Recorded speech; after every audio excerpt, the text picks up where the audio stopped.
This is 2 days worth of framing.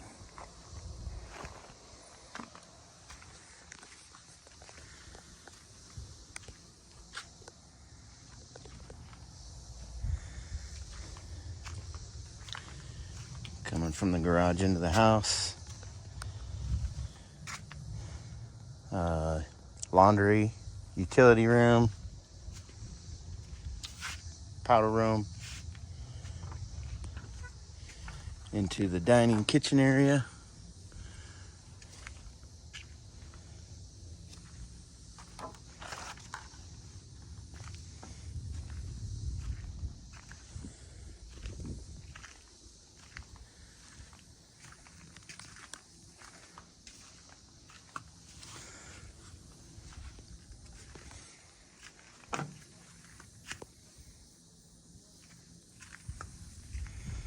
Dang, I got everything braced up. Kind of hard to see.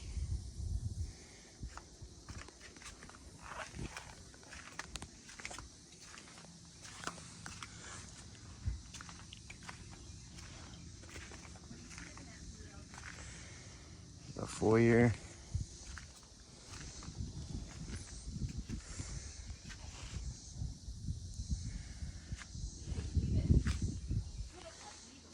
Coming down the hallway.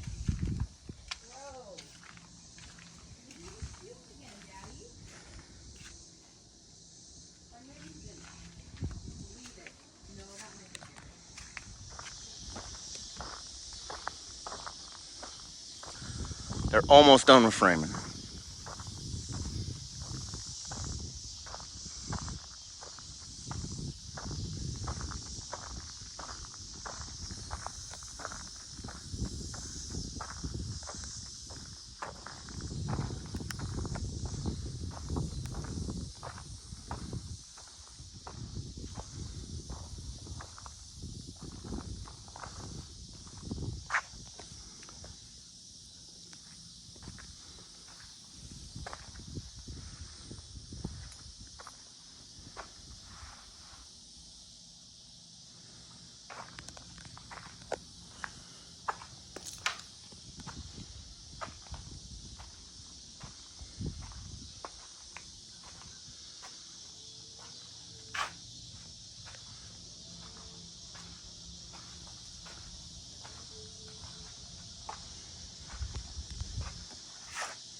Master bedroom.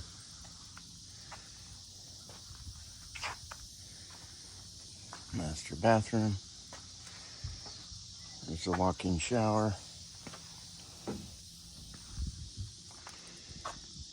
Glass window.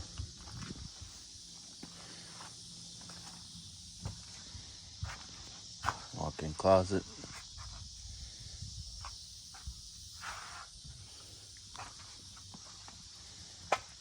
I can't wait till all this bracing comes down, because then you'll really be able to see. But this is my favorite part right here. Let me show you my favorite part. Okay, so that's obviously back door. But this is going to be our front entry.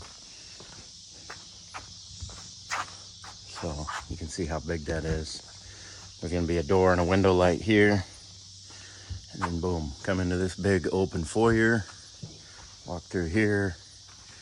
And then big open vaulted ceiling with all the windows there and the French doors.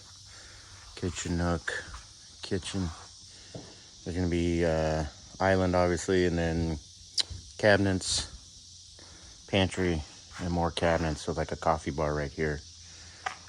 And then you can walk through the kitchen door into the hallway, and then that's my office, and then kids' bedrooms, bathrooms, and then right up here is to the bonus room upstairs. And hopefully they'll get those steps up tomorrow. There'll be another wall that goes here, this is the powder room under the stairs, and then utility and garage.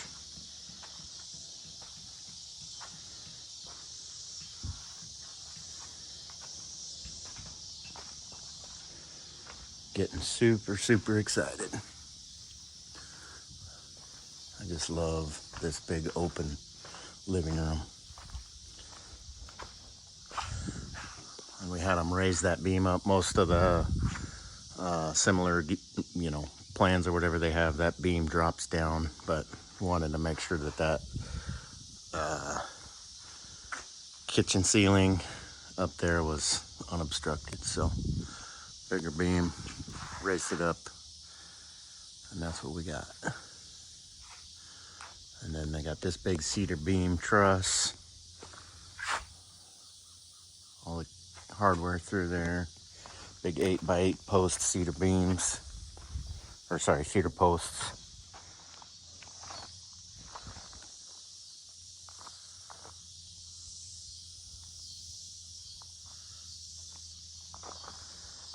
Cannot wait.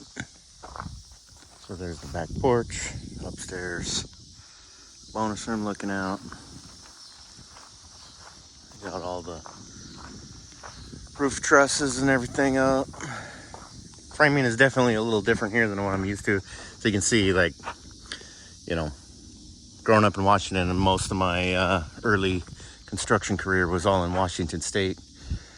They all have engineered trusses up north due to the snow loads. Well, here in Texas, they don't have snow, so everything is field cut and a little bit different, to say the least.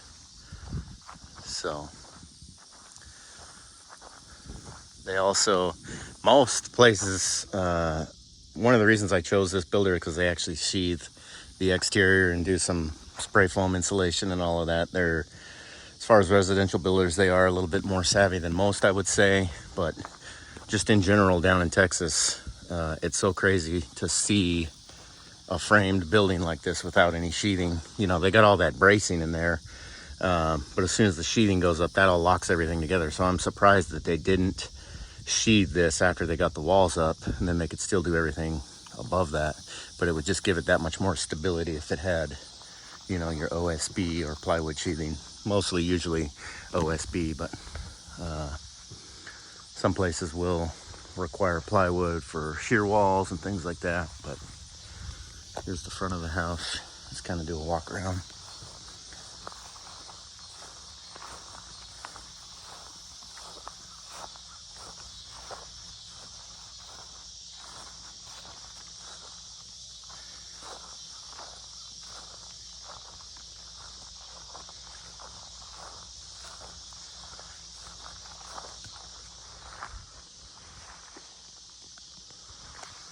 Yeah, I absolutely love it. I love seeing it come together.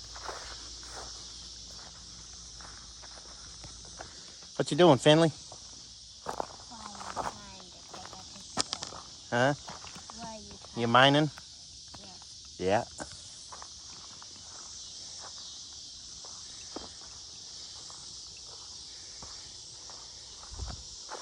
Anyways, that's it. Once we get the stairs in, I'll take you up to the bonus room, get you a little better view up there. Pretty much got framing wrapped up now. There'll be a couple blocks I gotta put in tomorrow, but so far I'm pretty much done. So take you on a quick tour real quick. Let me go down the hallway here. Office, kitchen, and then this is kids' corner down here. Boys' bedrooms. Another linen closet. Kids' bathroom. So double vanity. There's going to be like a, linen cabinet or whatever. And then tub, toilet. And then that's Cora's Cora's closet. Walk into Cora's room here. She's kind of got this big entry right here. And then she's got a big open window. And then that on that side is that powder closet. And then, ta-da, we got stairs here. So, this is the bonus room upstairs. Comes into here. And then we wanted this to kind of be makeshift spare bedroom when we need it. So this is going to be a powder closet up here too. And then this wall's kind of open just for kind of let some light in here and kind of open it up a little bit. But you can see from here, that wall is going to be where the TV and everything goes. And then obviously you got windows looking out over everything. Backyard and pool and all that. You can hear that owl. See if he does it again. Yeah, I hear him every night. And then over here, this is going to be attic space. So step down into there. That's where all the HVAC equipment's going to be. And then they're going to spray foam everything. So we have a conditioned attic. So the walls will be spray foamed, and then the bottom of the roof decking also gets spray foam. Once the roof decking goes on, all this will be spray foam. So it's a non-vented attic, all spray foamed, thermally insulated, envelope continuous, and should be a pretty energy efficient house. So all of this right here, all of that's going to be spray foam. And then here we go, back downstairs.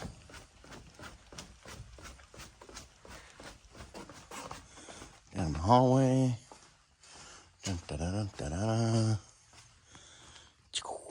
And then my favorite part right here.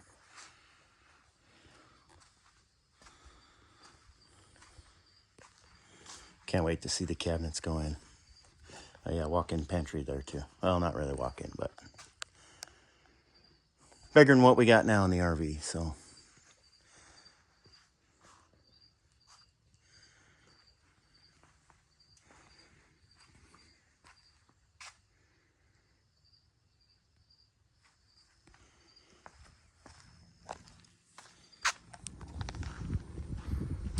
Alrighty, progress is coming along. They got the weather barrier up, the roof decking and underlayment, all the trim. Some of the windows are going in. You can see, I think they gotta adjust the rough opening size on a couple of these windows. But they're going in. Still got to get 2 posts right here. 8x8 cedar posts are going in there. They're missing that window. They don't have it yet. Didn't get on the truck. There's going to be a side light right here. Not sure why they didn't frame that in. I think they just, whatever, missed it or don't know. They also had to do some reframe work. So this big beam on the ceiling is going to get wrapped in cedar as well.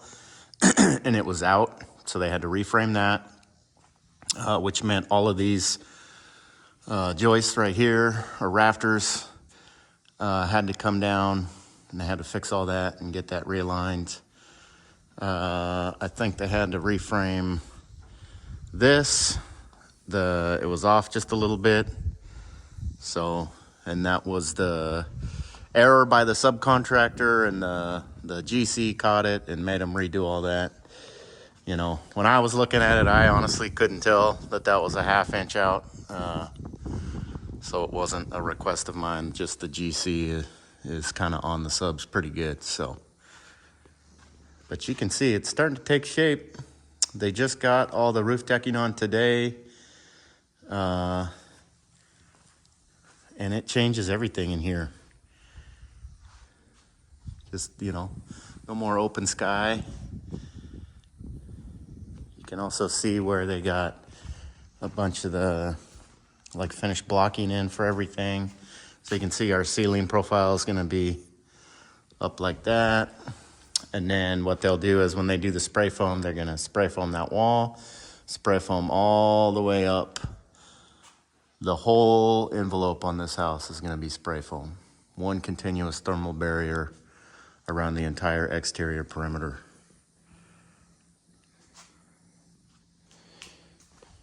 Come into the bathroom here, you can see the shower.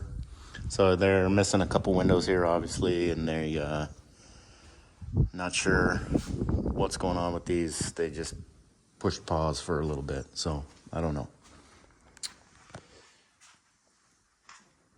But it's really starting to take shape with all the braces down. They got everything cleaned up here on the floor so you can really see everything. You got the little half wall up here for the countertops and the cabinets.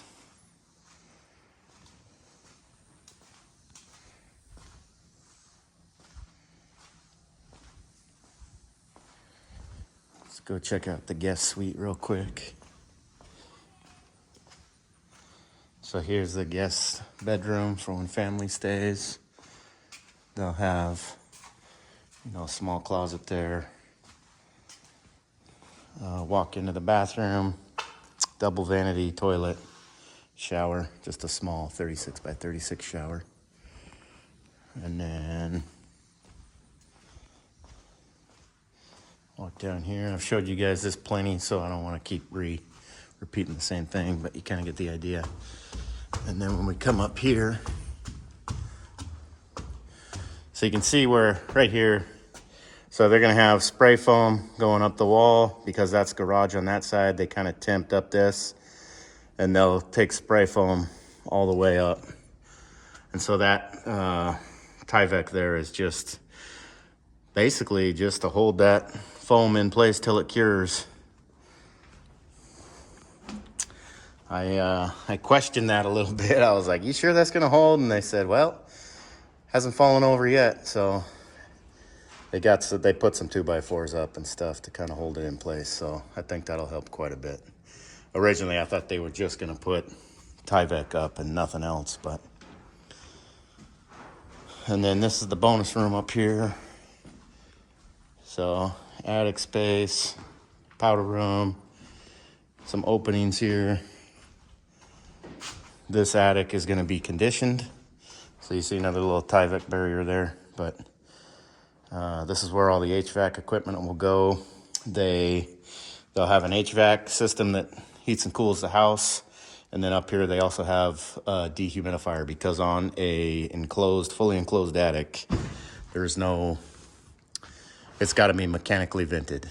On a traditional attic, it's all passive ventilation where you get, you know, airflow from the eave, venting out the top, just natural airflow through chimney stack effect, blah, blah, blah.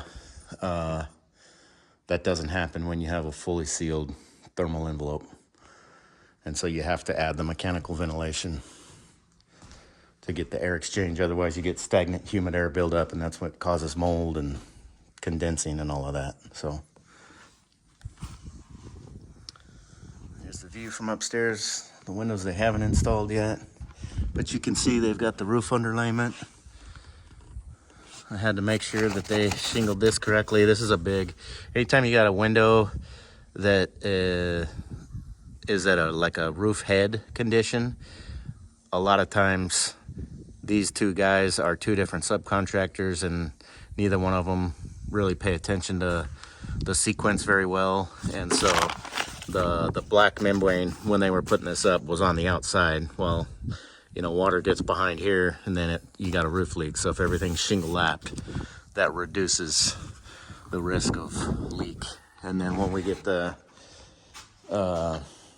the windows are installed, but before we get too much further down the way, we're going to air seal this with a backer rod and sealant joint all the way around the full perimeter. And that's your line of your envelope that separates your exterior unconditioned space from your interior conditioned space. And a lot of people underestimate the importance of this joint. It's the most important joint on the, fenestration wall assembly, in my opinion. I know there's people out there that disagree with that. They think that this is going to be your quote-unquote dry line. And if that's the case, then why do we spend all this time and effort to waterproof the rough opening? You move this joint here. That way anything from here in is conditioned space. Anything from here out is exterior unconditioned space. And if this fenestration fails, it's caught by this membrane and then is allowed to weep out here. This flange is open. There's sealant on between this flange and this material, but there's no sealant between this flange and this membrane. So if this does fail and break or leak, because the windows will leak, it's just a matter of when. Water leaks here, it's picked up by the membrane and kicked out of the system and then runs down and out. So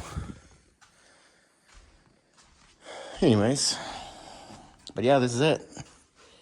It's coming along. Let me take you out back real quick.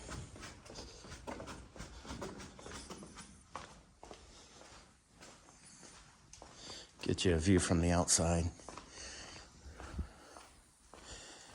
What I was surprised most about is the how much the cedar pops with weather